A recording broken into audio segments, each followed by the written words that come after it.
सुबह से जो चर्चा चल रही है उसको मैंने बारीकी से सुना है।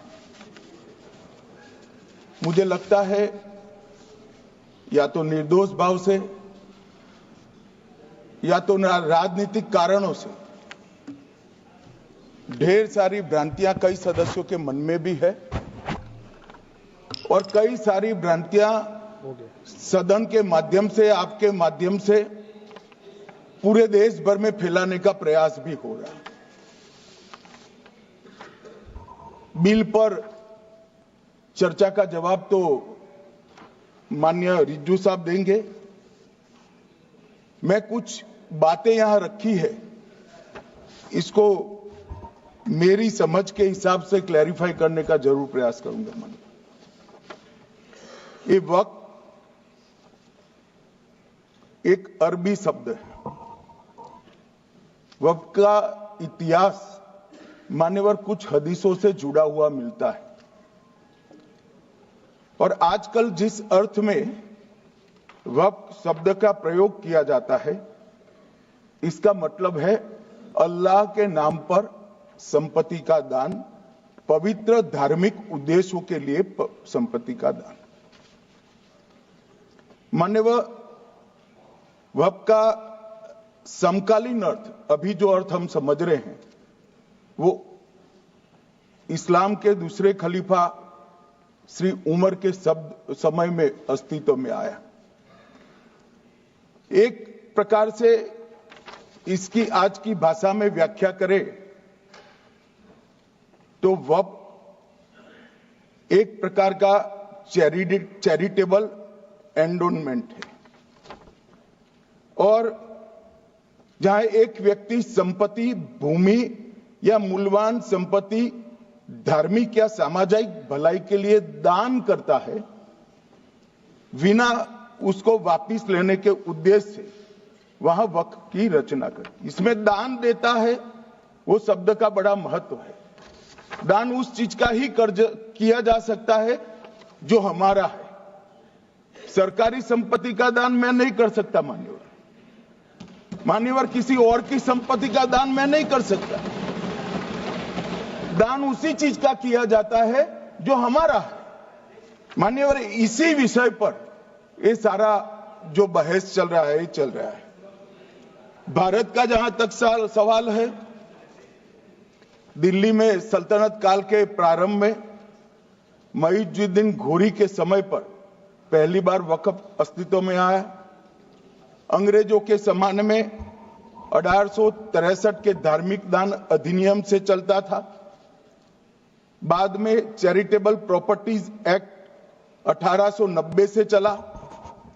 उसके बाद 1913 में मुसलमान वक्फ वैलिडेटिंग एक्ट अस्तित्व में आया।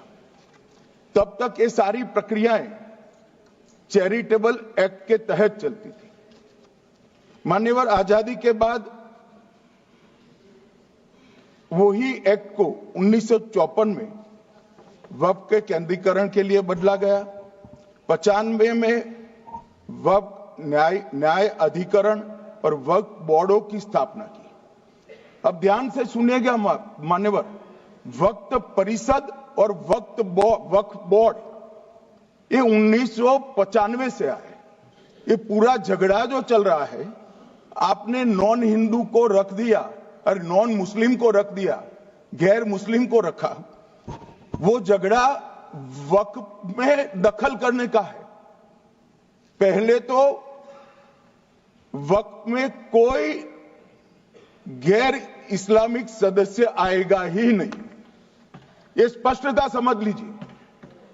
ना मुतवल्ली गैर इस्लामिक होगा, ना वाकिफ गैर इस्लामी होगा। मान्यवर, वहां कोई प्रोविजन नहीं है। जो धार्मिक संस्थाओं का संचालन करते हैं उसमें कोई गैर मुस्लिम व्यक्ति रखने का प्रावधान किया भी नहीं है, हम करना भी नहीं चाहते हैं मान्यवर। इसलिए जो बड़े बड़े भाषण करते हैं कि समानता का अधिकार चला गया, दो धर्मों के बीच में समानता नहीं रही, मुसलमानों के धार्मिक अधिकारों के बीच में दखल खड़ी हो जाएगी, कुछ नहीं होने वाला मान्यवर। इस दृष्टि से देखें तो 1995 तक वक्फ की काउंसिल और वक्फ बोर्ड था ही नहीं, वो तो 95 से आया। और मान्यवर, ये जो भ्रम खड़ा किया जाता है कि ये एक मुस्लिम भाइयों के धार्मिक क्रियाकलापों के अंदर, उनके दान की हुई संपत्ति के अंदर दखल करने का है, ये बहुत बड़ी भ्रांति फैलाकर माइनॉरिटी को डराकर अपनी वोट बैंक खड़ी करने के लिए किया जा रहा है। मान्यवर, कहां पर गैर मुस्लिम सदस्य रखे जाएंगे? परिषद में और वक्फ बोर्ड में। उसका काम क्या है? उनका काम धार्मिक क्रियाकलापों को कुछ चलाने का नहीं है।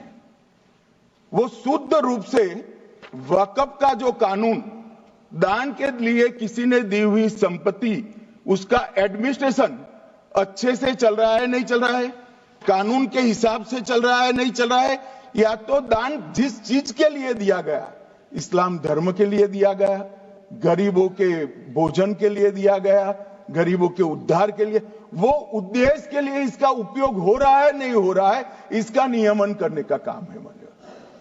अब मैं इसको मान्यवर बाकी सारे धर्मों के साथ कंपैरिजन करते हैं और कहते हैं दखल किया है। मैं उसको स्पष्ट करना चाहता हूं। मान्यवर, वक्फ जो है वो हमारे यहां ट्रस्ट एक्ट है, इसमें ट्रस्ट है। तो ट्रस्ट के अंदर जो ट्रस्ट को बनाते हैं वो ट्रस्टी होते हैं और एक मैनेजिंग ट्रस्टी होते हैं। वक्फ में वाकिफ होता है, वक्फ होता है और मुतवल्ली होता है। ये सारे इस्लाम के अनुयायी हैं। अरे भाई, आप कह रहे हो, हम तो कह रहे हैं क्योंकि इसका वक्फ शब्द ही इस्लाम से आया है, इसलिए हम कह रहे हैं कि वक्फ वो ही कर सकता है जो इस्लाम का अनुयायी हो। अब आप उसका विरोध कर रहे हो, तो आप तो वक्फ में भी नॉन इस्लामिक आदमी चाहते हो। मान्यवर, क्या कह रहे हैं? हम इसलिए कह रहे हैं कि वक्फ वो ही कर सकता है जो प्रैक्टिसिंग इस्लाम को प्रैक्टिस करता होगा, क्योंकि मान्यवर इसकी उत्पत्ति ही इस्लाम के सिद्धांतों से हुई। अब मान्यवर, वक्फ धार्मिक हुआ, वक्फ बोर्ड नहीं हुआ, वक्फ परिषद भी नहीं हुई। अरे सुनो भाई, मान्यवर, ट्रस्ट के अंदर ट्रस्टी जो होते हैं, जो चर्च होगा तो क्रिश्चियन होंगे, पारसी भी होंगे, पारसी के लिए वो ट्रस्ट होगा, तो हिंदू होगा तो वो हिंदू के लिए। अब चैरिटी कमिश्नर हम कहेंगे कि भाई मुस्लिम क्यों आया? मुझे बताओ, चैरिटी कमिश्नर एक्ट में मुसलमान चैरिटी कमिश्नर बन सकता है या नहीं बन सकता है? उसको ट्रस्ट नहीं चलाना है, उसको चैरिटी के कानून के हिसाब से वो ट्रस्ट चले, उसकी देखरेख करनी है। ये धार्मिक नहीं है, ये धर्म का काम नहीं है मान्यवर, ये एडमिनिस्ट्रेटिव वर्क है। और इसलिए तो फिर चैरिटी कमिश्नर हिंदू होगा तो वो क्रिश्चियनों के ट्रस्ट का कैसे देखरेख करेगा? चैरिटी कमिश्नर क्रिश्चियन होगा तो जैनियों के और हिंदुओं के ट्रस्ट का कैसे देखरेख करेगा? अब बताओ कि सारे ट्रस्ट के चैरिटी कमिश्नर अलग अलग बन, देश तोड़ दोगे आप लोग, तोड़ दोगे। हमने साहब, मैं अभी भी आपके माध्यम से, इस सदन के माध्यम से देश भर के मुसलमान भाइयों बहनों को कहना चाहता हूं, आपके वक्फ में एक भी नॉन मुस्लिम नहीं आएगा। ये एक्ट में ऐसा कोई प्रावधान नहीं। मगर जो वक्फ बोर्ड है और वक्फ परिषद है, उसका काम क्या है? वक्फ की संपत्तियां मान्यवर बेच खाने वाले लोगों को पकड़कर इसके बाहर निकालने का। वक्फ के नाम पर औने पौने दाम में संपत्तियों को 100 साल तक किराए पे देने वाले लोगों को पकड़ना है। वक्फ का जो पैसा होता है, इनकम जो गिरती जा रही है, जिसके माध्यम से माइनॉरिटी का विकास करना है, माइनॉरिटी को आगे बढ़ाना है, इस्लाम धर्म की सारी धार्मिक संस्थाओं को पुख्ता करना है। ये पैसा जो चोरी होता है ना, उसको पकड़ने का काम वक्फ बोर्ड वक्फ परिषद करे। और मान्यवर, वो चाहते हैं कि इनके राज में जो मिलीभगत चली वो चलती रहे। ये नहीं चलेगी, ये नहीं चलेगी। और मान्यवर, मैं आज आपको बताना चाहता हूं क्या स्थिति हुई है। मान्यवर, सबने कहा, रिपीटेशन भी होगा, परंतु मैं कहना चाहता हूं मान्यवर कि वक्फ के 2013 में जो अमेंडमेंट्स आए, अब बिल किरण भाई का है, मगर मैं कह सकता हूं कि वक्फ का 2013 का अमेंडमेंट न किया होता तो ये बिल लाने की शायद जरूरत न पड़ती। सब कुछ अच्छा चलता था। 14 में चुनाव आने वाला था, 13 में रातों रात तुष्टीकरण करने के लिए वक्फ कानून को एक्सट्रीम बना दिया गया। और मान्यवर, इसके कारण क्या हुआ?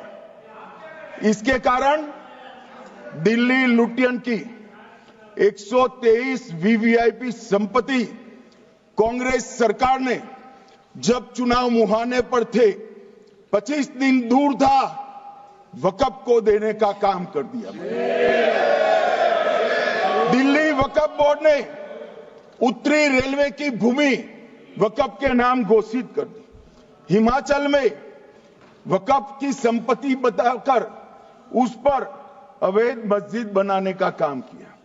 250 हेक्टेयर क्षेत्रफल वाले 12 गांव पर वक्फ का स्वामित्व हो गया तब तमिलनाडु में। और मान्यवर, तमिलनाडु के 1500 साल पुराने तिरुचेंदुरई मंदिर की 400 एकड़ भूमि को वक्फ की संपत्ति घोषित कर। ये जब मंदिर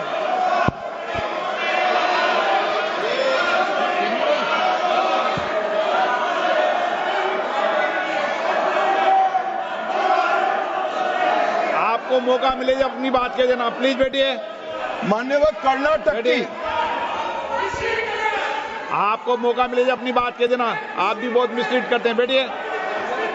गृह मंत्री जी। मान्यवर, कर्नाटक की मणिपट्टी समिति का रिपोर्ट में पढ़ रहा हूं, इसमें मेरा कुछ नहीं है, खड़े मत हो जाना। ये मणिपट्टी समिति का रिपोर्ट है। 29,000 एकड़ भूमि वक्फ की बिजनेस के उपयोग के लिए किराए पर दे दी। मान्यवर, 2001 से 12 के बीच 2 लाख करोड़ की वक्फ की संपत्ति निजी संस्थानों को हस्तांतरित कर दी 100 साल की लीज पर। मान्यवर, बेंगलुरु में उच्च न्यायालय में बीच में पढ़ना पड़ा, 602 एकड़ भूमि को जब्त करने से रोकना पड़ा। विजयपुर कर्नाटक के होनवाड़ गांव की 1500 एकड़ भूमि पर दावा कर उसको विवाद में डाला और 500 करोड़ की संपत्ति जिस भूमि का मूल्य है, वहां 5 स्टार होटल को महीने 12,000 रुपए के किराए से दे दिया। अब मान्यवर ये कहते हैं कि इसका हिसाब किताब न करो, इसकी देखरेख न करो।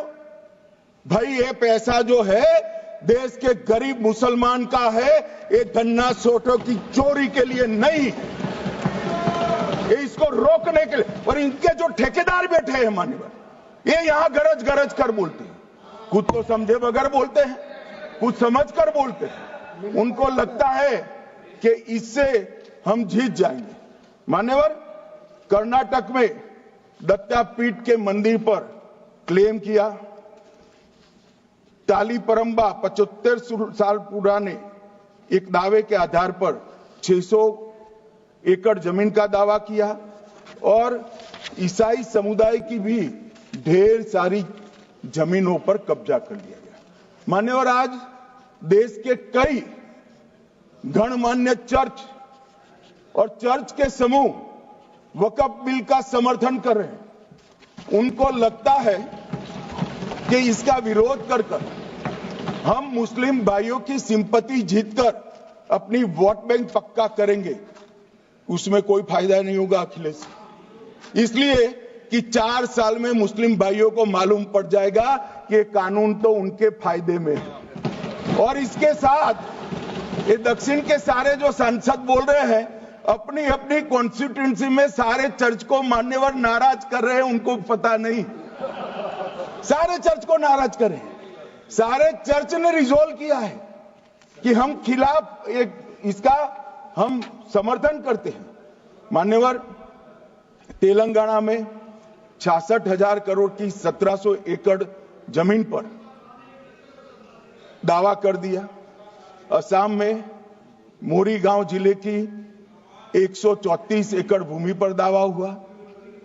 बिहार का मैं लालू जी के कोर्ट के साथ बाद में बताता हूं। गुरुद्वारा से संबंधित हरियाणा की 14 मरला भूमि को वक्फ को सौंप दिया। और मान्यवर, प्रयागराज में चंद्रशेखर आजाद पार्क को भी वक्फ घोषित किया। और मान्यवर, महाराष्ट्र के वडानगे गांव में महादेव की मंदिर पर दावा किया। और बीड में कंकलेश्वर मंदिर की 12 एकड़ जमीन वक्फ बोर्ड ने जबरन ले ली। मान्यवर, ये सब जब जो चल रहा है, इसमें आज भी मैं स्पष्ट करना चाहता हूं, वक्फ जो कि मुस्लिम भाइयों की धार्मिक क्रियाकलाप और उनके बनाए हुए दान से ट्रस्ट है, उसमें सरकार कोई दखल करना नहीं चाहती है। मुतवल्ली भी उनका होगा, वाकिफ भी उनका होगा, वक्फ भी उनका होगा। परंतु वक्फ की संपत्ति, इसका रख रखाव ठीक से हो रहा है नहीं। वक्फ का संचालन कानून के हिसाब से हो रहा है, निजी उपयोग के हिसाब से। सैकड़ों साल पहले किसी बादशाह ने दान किया, हमारी भाषा में कहो तो धर्मादा किया। अब इसकी संपत्ति को आप 12,000 रुपये में 5 सितारा होटल बनाने के लिए दे देते हो, ये उचित है क्या भाई? वो पैसा गरीब मुसलमान के कल्याण के लिए करिए, तलाकशुदा महिलाओं के कल्याण के लिए करिए, जो अनाथ बच्चे हैं उसके कल्याण के लिए करिए। मान्यवर, ये करने की जगह बेरोजगार मुसलमान युवाओं के लिए स्किलिंग का काम करिए। लाखों करोड़ों रुपए की भूमि मान्यवर, और इनकम 126 करोड़ रुपया। रेलवे की जितनी जमीन है, जिसमें हजारों करोड़ लाखों करोड़ का रेलवे का कारोबार चलता है, इतनी भूमि वक्फ के पास है और इनकम 126 करोड़ रुपए। मान्यवर कहते हैं कि इनकम का क्या उद्देश्य है?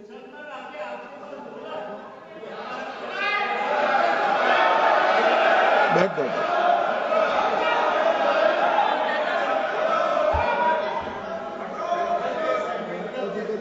मान्यवर, मैं दादा की टेंशन समझ रहा हूं, ये बंगाल के मुसलमान भी सुन रहे हैं, तो उनको टेंशन होना स्वाभाविक है। मान्यवर, लालू प्रसाद जी, आज आरजेडी के सारे सदस्य बोले, जब 2013 का अमेंडमेंट आया, मैं लालू जी का तो पूरा पढ़ना चाहता हूं, बाकी सदस्यों का सिर्फ टोकन पढ़ूंगा। लालू जी ने क्या कहा?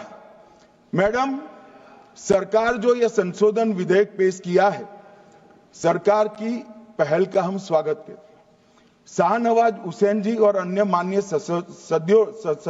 सदस्यों ने अपनी बातों को यहां रखा, मैं उसका समर्थन करता हूं। आप देखिए, सारी जमीनें हड़प ली गई है, चाहे सरकारी हो या गैर सरकारी। वक्फ बोर्ड में जो काम करने वाले लोग हैं, उनके द्वारा सारी प्राइम लैंड को बेच दिया गया है। पटना में ही डाक बंगले की जितनी प्रॉपर्टी थी, सब पर अपार्टमेंट बन गए। इस तरह की काफी लूट खसोट हुई है। हम संशोधन विधेयक तो आपको अंत में लाए हैं, समर्थन करते हैं, लेकिन मैं चाहता हूं कि भविष्य में आप कड़ा कानून लाइए और ये जो चोरी करने वाले लोग हो, उनको जेल की सलाखों के पीछे। अब साहब, लालू प्रसाद की इच्छा इन्होंने तो पूरी नहीं की, नरेंद्र मोदी जी ने पूरी कर दी। ये लालू जी ने कहा था, एक कड़ा कानून लाइए। मान्यवर शरीफुद्दीन शरीफ, उन्होंने कहा, मंत्री जी समझते हैं कि शायद इससे मुसलमानों का वोट मिल जाएगा, लिहाजा मुसलमान लोगों ने भी खुद ही तबाही मचाई है। इसलिए मैं गुजारिश करूंगा कि इसके लिए आप सख्त कानून बनाइए, उनके हाथों में हथकड़ियां पहनाइए और जो उनके कब्जे किए हैं वो जमीनों बेचकर गरीब और तलाकशुदा मुस्लिम बहनों का कल्याण करिए। इसके बाद श्री हमीदुल्लाह सैयद लक्षद्वीप से थे, उनका भी इसी टोन का भाषण है। और मान्यवर, मैं आज की बात नहीं कर रहा हूं, 2013 का जो बिल कांग्रेस पार्टी लेकर आई, इसके विरोध में इनके समर्थकों ने जो कहा था, मान्यवर ये है। और क्या होगा भाई इससे? पारदर्शी ऑडिट होगी, आज ऑडिट ही नहीं हो रही, रिपोर्ट ऑनलाइन जमा करने की सिस्टम नहीं है, वो होगी, रिपोर्ट देनी पड़ेगी, बैलेंस शीट जमा करनी पड़ेगी, ऑडिट होगी, कैग के रिटायर्ड ऑफिसर ऑडिट करेंगे और मान्यवर पारदर्शिता आएगी। इससे क्यों डरना चाहिए किसी को? पारदर्शिता से क्यों? और वक्फ बोर्ड और वक्फ परिषद, इसका कोई ऑर्डर हम ऐसा नहीं लिख रहे हैं कि कोर्ट में नहीं जा सकते। आपने तो कर दिया था कि एक ऑर्डर को कोई कोर्ट में चैलेंज ही नहीं कर सकता, पूरा संविधान वहां समाप्त कर दिया मान्यवर। और मान्यवर, हम तो इसको कहते हैं कि कोई भी चैलेंज कर सकता है कायदे की अदालत में। इस देश में संविधान का राज है, ग्रीवेंसेस जिसका भी हो कोर्ट में जा सकता है। 2013 में जिसकी भूमि हड़पी, इसके ग्रीवेंसेस को भी कोर्ट के फोरम से बाहर करने का पाप एक कांग्रेस पार्टी ने किया। मान्यवर, एक अफवाह और फैला रहे, प्रोस्पेक्टिव इफेक्ट से आ रहा है। मैं स्पष्ट कर देना चाहता हूं, इस सदन में बोलने के वक्त जिम्मेदारी के साथ बोलना चाहिए। अगर ये कानून का पहला पेज और तीसरी तक धाराएं भी पड़ी होती तो इसमें स्पष्ट लिखा है, ये कानून का अमल जिस दिन पारित होने के बाद भारत सरकार नोटिफिकेशन बाहर निकालेगी, उस दिन के बाद होगा। मतलब रिट्रोस्पेक्टिव इफेक्ट नहीं है, मगर मुस्लिम भाइयों को डराया जा रहा है कि रिट्रोस्पेक्टिव इफेक्ट से आएगा। मान्यवर, ये कह रहे कलेक्टर क्यों रखा है? मुझे एक बात बताओ भाई, जो बता सकते हैं, अगर किसी मंदिर के लिए जमीन खरीदनी है तो जमीन की मालिकी किसकी है वो हमारे देश में कौन तय करता है? सबको मालूम है, कलेक्टर करता है सर, रेवेन्यू ऑफिसर वही है। तो अगर वक्फ की भूमि जो वक्फ कर रहा है उसकी है या नहीं है, इसकी जांच कलेक्टर करे तो इसमें आपत्ति क्या है? वक्फ तो दान है भाई, और दान अपनी संपत्ति का किया जा सकता है, किसी और की संपत्ति का नहीं किया जा सकता। गांव में कोई बेचारा अमेरिका गया है 4 महीने पढ़ने के लिए, घूमने के लिए, आता है तो कि वक्फ घोषित हो गया। कोई कारोबार करने के लिए दिल्ली आया, आता है तो कि वक्फ घोषित हो गया। अरे ऐसे नहीं होता भाई, कलेक्टर को पूछना पड़ेगा सरकारी संपत्ति है या नहीं है, इसकी जांच करनी चाहिए या नहीं करनी चाहिए। ढेर सारे मंदिर बनते हैं, बने भी है, बनेंगे भी, ढेर सारे चर्च बने हैं, गुरुद्वारे बने हैं, सरकारी संपत्ति पर बन सकते हैं क्या? नहीं बन सकते मान्यवर। जहां वक्फ की घोषणा होती है वो भूमि सरकारी है या नहीं है वो सत्यापित करना ही चाहिए, और कलेक्टर के अलावे इसको कोई सत्यापित नहीं। मान्यवर, इन्होंने मैंने पहले भी बताया मान्यवर, कोर्ट को भी रास्ते से निकाल दिया। मैं बाद में बात करता हूं मान्यवर, ये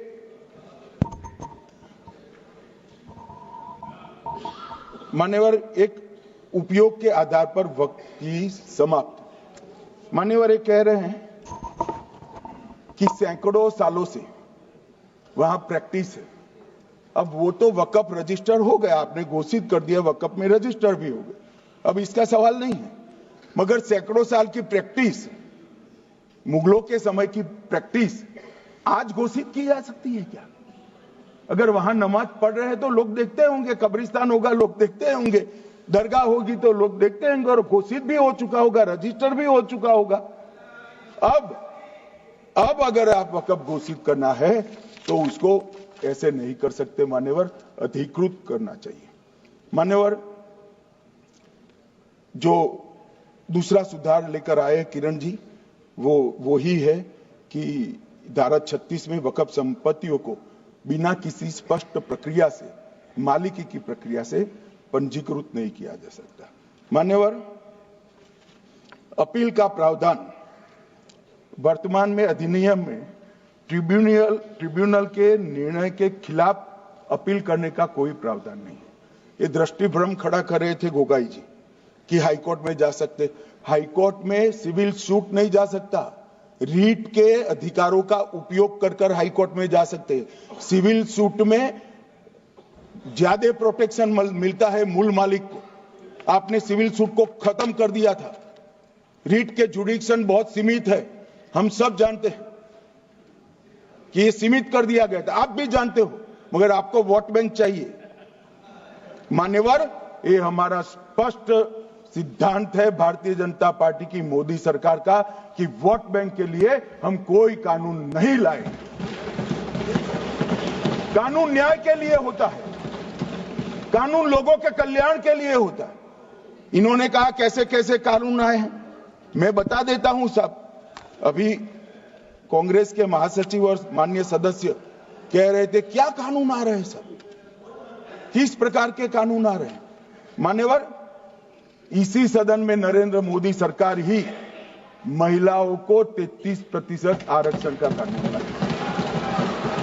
इसी सरकार में पिछड़ों को संवैधानिक अधिकार दिया गया। मान्यवर, इसी सरकार में बजट जो आए, इसमें गरीबों को गैस, शौचालय, पानी, 5 लाख तक का बीमा, 5 किलो अनाज, बिजली और घर दिए गए। मान्यवर, और कन्वर्जन कानून की बात करते थे और हंसते हंसते कहते थे कर्नाटक सरकार कन्वर्जन कानून लेकर आई है। सबसे पहला कन्वर्जन कानून उड़ीसा और मध्य प्रदेश में कांग्रेस सरकार लेकर आई है, मगर उस वक्त कांग्रेस सरकार तुष्टीकरण की नीति पर नहीं चलती थी, महात्मा गांधी के सिद्धांतों पर चलती थी। मध्य प्रदेश और उड़ीसा में सबसे पहला कन्वर्जन के खिलाफ कानून कोई लाया तो कांग्रेस पार्टी लाई, और मुझे गर्व है मेरी पार्टी की सरकारें कन्वर्जन पर कानून लाती है। मान्यवर, सबको अपना धर्म का अनुसरण करने का अधिकार है, कोई शौक से करे, मगर लोभ, लालच, भय, इससे धर्म परिवर्तन नहीं कराया जा सकता। किसी गरीब के पास खाना नहीं है, खाना देकर उसका धर्म बदला दोगे? कोई थोड़ा कम पढ़ा लिखा व्यक्ति है, उसका धर्म बदला दोगे? ऐसे नहीं होगा मान्यवर। और आपने भी किए हैं कानून, आप नए नए आए हो, आपको मालूम नहीं है मान्यवर, इनको मालूम नहीं, अभी अभी आए हैं 5 साल से। ये कांग्रेस पार्टी ने कानून किए थे मान्यवर। अपील का प्रावधान भी हमने आगे बढ़ाया, और गैर मुसलमानों के द्वारा दान की गई संपत्तियों पर, गैर मुसलमानों की दान की संपत्तियों पर वक्फ अधिनियम को हमने लगने से मना कर दिया। मानो उनके लिए चैरिटी कमिश्नर का कायदा है। ये प्रैक्टिसिंग इस्लाम, जो इस्लाम की प्रैक्टिस करते हैं, इसीलिए मान्यवर हमने ओवरराइडिंग इफेक्ट को भी समाप्त कर दिया। मान्यवर, ट्रस्ट का नियमन करने का जो कानून होता है, जैसे चैरिटी कमिश्नर के कानून में कोई ओवरराइडिंग इफेक्ट नहीं है। जहां क्लासेस आते हैं वहां ओवरराइडिंग इफेक्ट होती है। यहां ओवरराइडिंग इफेक्ट इसलिए दिएगी कि आप जिसकी संपत्ति हड़पी जाएगी उसको कोर्ट से जाने से रोकना चाहते थे, इसलिए ओवरराइडिंग इफेक्ट जो हमने मान्यवर निकाल दिया है। मान्यवर, एक ऐसी चर्चा लेकर आए कि चर्चा नहीं, मैं आपको बताना चाहता हूं 2013 में जो अमेंडमेंट बिल आया, जिसके कारण ये बिल लाना पड़ा, वो बिल में कुल मिलाकर 5.4 घंटे चर्चा हुई थी, 5.5 घंटे दोनों सदन मिलाकर। और इस बिल में दोनों सदन मिलाकर 16 घंटे चर्चा हो रही है मान्यवर, 16 घंटे। इसके अलावे हमने डिमांड किया समिति बनाओ, समिति भी बनाई, 38 मीटिंगें हुई, 113 घंटे चर्चा हुई, 284 हितधारक बनाए गए। वक्फ बोर्डों की संख्या जो उपस्थित वक्फ बोर्ड भी हुए राज्यों के 25 हुए, राज्य सरकार के प्रतिनिधि 15 राज्य सरकारों के आए, सांसद 8 हुए, विधायक विधान परिषद 7 हुए और अध्ययन दौरे 3 किए गए और अल्पसंख्यक आयोगों को भी 5 बुलाया गया। ये सबसे 92.68 लाख करीब 1 करोड़ सुझाव देश भर से ऑनलाइन आए। इसकी मीमांसा कर ये कानून बना है। आप ऐसे इसको खारिज नहीं कर सकते हो पूरी प्रक्रिया को। आप जो कर रहे हैं 5.5 घंटे की प्रक्रिया, ये बहुत लोकतांत्रिक प्रक्रिया है और हम 16 घंटे चर्चा करते हैं कि चर्चा आपके अनुरूप चर्चा नहीं हो सकती। ये सदन में हर सदस्य बोलने के लिए स्वतंत्र है, कोई परिवार की यहां चलती नहीं है। ये तो जनता के नुमाइंदे हैं, किसी की कृपा से नहीं आए हैं। मान्यवर, वो जो दिल में है, जो जनता की आवाज है, वो रखेंगे। मान्यवर, एक सदस्य द्वारा कहा गया कि ये मिसलीडिंग है कि पुराने कानून में 2013 के जो अमेंडमेंट्स थे उसमें अपील का प्रोविजन था। अब मैं कहना चाहता हूं 83(9) उसमें अधिकरण द्वारा किए गए किसी भी विनिश्चय का आदेश विरुद्ध, चाहे वो अंतरिम हो या फाइनल, इस पर अपील नहीं हो सकती। इसका मतलब अपील का प्रोविजन आपने रखा ही नहीं था। सिविल न्यायालय, राजस्व कोर्ट और अन्य प्राधिकरण उसके अधिकार क्षेत्र पर भी प्रतिबंध लगा दिया और सरकारी अधिसूचना जो बाद में वक्फ बोर्ड और वक्फ परिषद के एडवाइस से होगी, इसको भी कोई चुनौती नहीं दे सकता। मान्यवर, मुझे ये बताओ कि अभी अभी फैशन है संविधान लहराने की। ये संविधान के हिसाब से सरकार का या किसी भी निजी संस्था का कोई भी फैसला मान्यवर कायदे की कोर्ट से बाहर कैसे हो सकता है? कोई भी फैसला हो, ये देश की अदालत वो फैसले तक रुचि नहीं रखेगी। नागरिक ग्रीवेंसेस लेकर कहां जाएंगे? जिसकी भूमि हड़प कर ली गई वो कहां जाएगा? ऐसा नहीं चलेगा। आपकी वोट बैंक के लिए आपने किया था, हम खारिज कर रहे हैं, हम खारिज कर रहे हैं। ऐसा नहीं चलेगा। अदालत में जाइए, जिसको ग्रीवेंसेस है आइदर और साइड से, और अदालत न्याय करेगी। न्याय के लिए तो अदालतें बनी है। और मान्यवर, यहां एक सदस्य ने कह दिया माइनॉरिटी इस कानून को स्वीकार नहीं करेगी। क्या धमकाना चाहते हो भाई? संसद का कानून है, सबको स्वीकार करना पड़ेगा। स्वीकार नहीं करेंगे मतलब क्या है? कैसे बोल सकते हैं कोई हम कानून को स्वीकार नहीं करेंगे? ये कानून भारत सरकार का है, हर एक पर बंधन करता होगा और इसको स्वीकार करना पड़ेगा। मान्यवर, ये हमने तो खैर वक्फ को छेड़खानी नहीं की। वक्फ बोर्ड और वक्फ परिषद के अंदर बदलाव किया है, मगर वक्फ के लिए भी क्या क्या जजमेंट आए।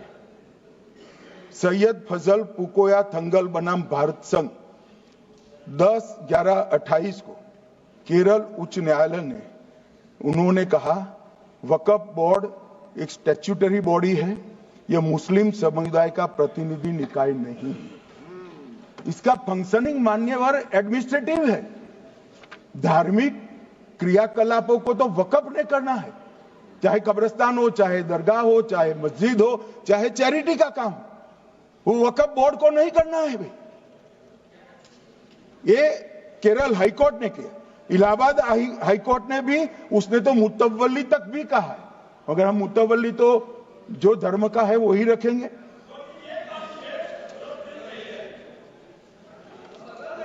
मान्यवर, इन्होंने कहा एक मुतवल्ली के कर्तव्य विशुद्ध रूप से धर्म निरपेक्ष कैरेक्टर है, मगर हम मुतवल्ली को छू नहीं रहे। मान्यवर ये कह रहे थे कि मान्यवर ये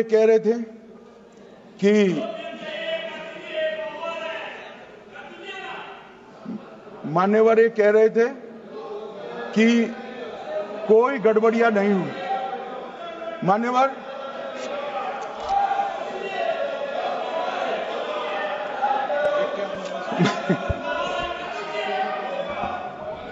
मान्यवर 2013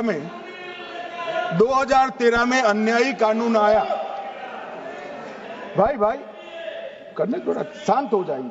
ये 26 के कारण डरे हुए हैं और कुछ कारण नहीं। चुनाव जो है ना अक्टूबर में, 25 में जो चुनाव है इसके कारण डरे। मान्यवर भाई बैठ जाओ।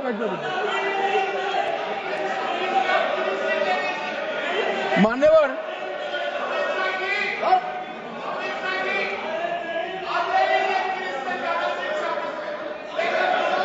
बैठ जाओ।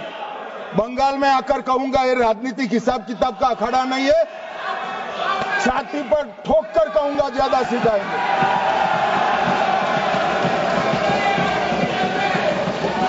मान्यवर 2013 के, अरे बैठ जाओ वकील साहब बैठ जाइए। मान्यवर 2013 में वो भी रिपीट होने वाले हैं। मान्यवर 2013 में बैठ जाओ। मान्यवर 1913 से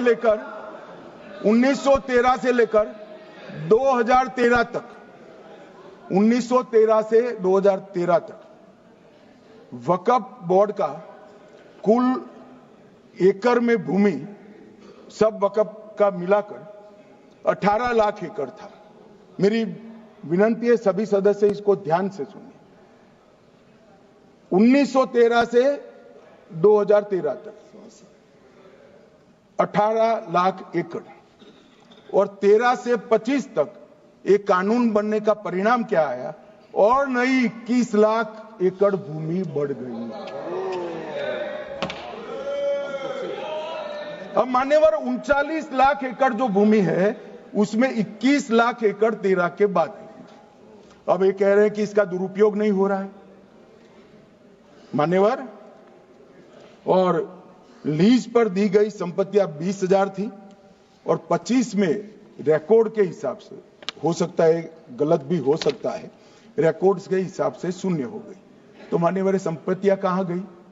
मान्यवर बेच दी गई। किसकी संपत्ति से, किसकी परमिशन से बेचा?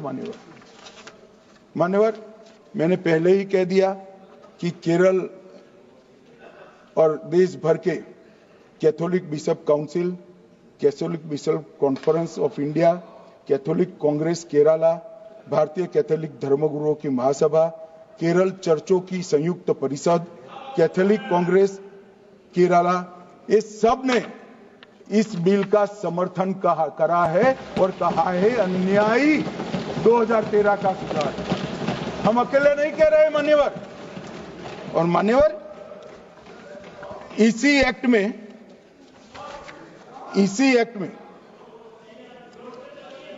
हमने एक बात कही कि जो योगदान था वक्फ बोर्ड का वो 7% से घटाकर 5% कर दिया। मान्यवर अब ये जो कह रहे हैं ये मुसलमान भाइयों के हित में कह रहे हैं जिसका विरोध कर रहे हैं या अहित में? अगर 7 से 5% हमने कम किया तो कहां जाएगा? वो वक्फ में रहेगा। वक्फ बोर्ड का कम किया है। जो मस्जिद चल रही है उसको हमने 2% बढ़ाया है। ये उल्टा समझ रहे हैं। मान्यवर, ये बिल जमीनों की सुरक्षा प्रदान करेगी। मान्यवर, किसी की जमीन अब घोषणा मात्र से वक़्फ नहीं बनेगी, उसको प्रोटेक्शन। मान्यवर, पुरातत्व विभाग और एएसआई की जमीन को हम सुरक्षा देंगे। आदिवासी भाइयों की शेड्यूल 5 और शेड्यूल 6 की जो जमीन है वो सुरक्षित हो जाएगी। निजी संपत्ति जो आम नागरिकों की है वो भी सुरक्षित हो जाएगी। और वक़्फ करने के लिए स्वामित्व को दान तो साहब अपनी संपत्ति का ही कर सकते हैं, गांव की संपत्ति का दान नहीं कर सकते। तो वक़्फ निजी संपत्ति से ही स्वामित्व के बगैर नहीं हो पाएगा। इसमें पारदर्शिता लाने के लिए सूचना की प्रक्रिया को दाखिल किया गया है। वक़्फ बोर्ड की वक़्फ की जो संपत्ति घोषित करने की अधिकार थे उसको समाप्त कर दिए, कलेक्टर से सर्टिफाइड कराना पड़ेगा और नए वक़्फ पारदर्शी तरीके से पंजीकृत भी करने पड़ेंगे। रजिस्ट्रेशन के बगैर कोई संस्था नहीं चल सकती। और मुस्लिम ट्रस्ट अब तक के जो है उसको हमने इस जो माफ करना, कई सारे ऐसे मुसलमान भाई हैं जो वक़्फ के कानून को अंदर दायरे में आना नहीं चाहते। मुझे मिले थे वोरा समाज वाले, वोरा समाज है, अहमदिया है, कई सारे ऐसे समुदाय हैं, सिया भी है, पसमंदाओं के भी कुछ ट्रस्ट हैं। वो सभी को मैं एक आनंद का समाचार देना चाहता हूं, अब मुसलमान भी ट्रस्ट एक्ट के अंदर अपना ट्रस्ट रजिस्टर करा सकता है।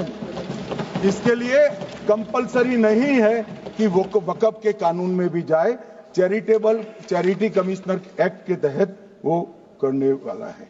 मान्यवर, भूमि के रिकॉर्ड का कार्यालय होगा, समाचार पत्र और क्षेत्रीय भाषाओं में इसकी एडवर्टाइज दी जाएगी।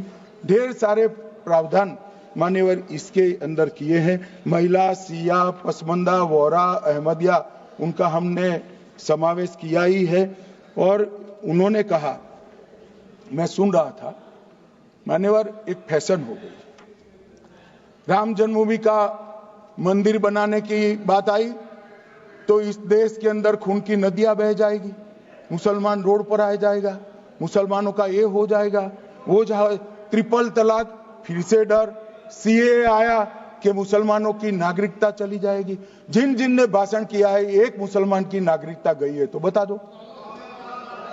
मुसलमान भी जानता है। और मैं तो आपके माध्यम से देश के मुसलमानों को अपील करना चाहता हूं, मान्यवर, मैंने बहुत झेला है। ये कहते थे कि सीए कानून मुसलमानों की नागरिकता लेने 2 साल हो गए, एक भी मुसलमान की नागरिकता गई है तो सदन के पटल पर रखी। कितना झूठ फैलाया इन्होंने। मान्यवर, धारा 370 हटाई, ये कह रहे थे मुसलमानों का ये हो जाएगा, वो हो जाएगा, फिर से उमर अब्दुल्ला जीत कर आज शासन कर रहे हैं। आतंकवाद समाप्त हो गया, विकास शुरू हो गया, पर्यटन बढ़ गया। मान्यवर, एक कांग्रेस पार्टी और उसके साथियों ने मुसलमान भाइयों को डरा डरा कर अपनी वोट बैंक खड़ी करने का काम किया। हम नहीं डरा रहे मुसलमानों को, आप डरा रहे हो भाई। आप कह रहे हो ये हो जाएगा।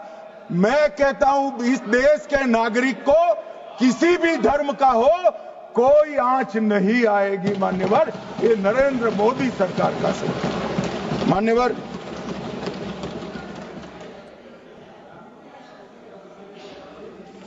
इनको मान्यवर ना पिछड़ों की चिंता है ना मुसलमानों की। ये सालों से जातिवाद और तुष्टीकरण इसके आधार पर काम करते हुए आए हैं और जातिवाद और तुष्टीकरण की राजनीति कर कर अपने परिवार की पॉलिटिक्स को आगे बढ़ाए हैं। मगर 2014 से मान्यवर जातिवाद, तुष्टीकरण और परिवारवाद को एक साथ नरेंद्र मोदी ने समाप्त कर विकास की राजनीति इस देश में प्रस्तावित। पॉलिटिक्स ऑफ परफॉर्मेंस, परफॉर्म करिए और चुनकर आइए। 3 टर्म मोदी जी को चुना है और 3 टर्म भारतीय जनता पार्टी की सरकार रहने वाली है। मेरी बात लिख कर मान्यवर, अंत में मैं किरण जी को बहुत बहुत बधाई देना चाहता हूं कि बहुत अभ्यास कर सारे दूषणों को निकालकर वक्फ कानून को शुद्ध, पारदर्शी और उद्देश्यों को समर्पित बनाने का काम रिज्जू साहब लेकर आए हैं। मैं इसका समर्थन करता हूं।